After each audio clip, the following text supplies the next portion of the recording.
Okay, what I'm going to show you today is how to get into Achieve 3000 to create new students in case you were to have new students show up. So the first thing is I'm going to go to Achieve, and once Achieve loads, I'm going to go into user login and should have saved it.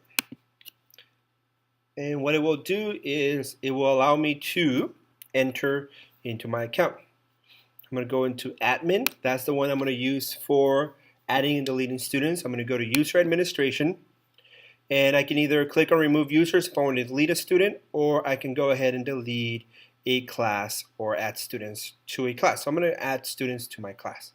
I'm going to click on that. Okay, so here's a list of all the classes that have been created this year for Eje. If I want to add a student to a class, all I have to do is click on the class. This will be Ms. Bautista, 6th grade. Click next. And if I don't see my student right here, what I'm going to do is I'm going to click on add. By clicking on add, it gives me several options. I can look for students alphabetically. I can look for them based on class. I can look for them based on school. In this case, we're Eje. I can type in their first and last name and search for them. Or if none of these are helpful because our student is brand new, I can create a new user. So I'm going to do that all the way at the bottom. Click create new user. When I do that, a pop-up window comes up, and here's my information on my new user. The only thing you have to worry about is the first and last name. The password, as you can see, has been created automatically. Now the student teacher ID, that comes into play if you know it. If you don't know it, you can leave it blank. That is not a problem. You can still create your user. Okay.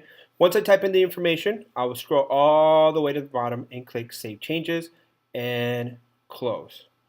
Okay. What will happen is that student will be added into my class that I selected previously. Okay.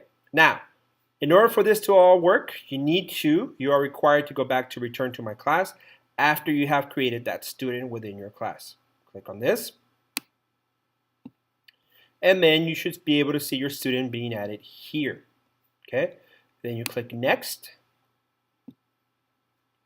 and you will see a list of all your students who are in here in your class, and then you click finish. Okay, and then you click close. Okay, that is the way that you would go ahead and add a student to your TeamBiz or KidBiz account in case you were required to do so during the school year.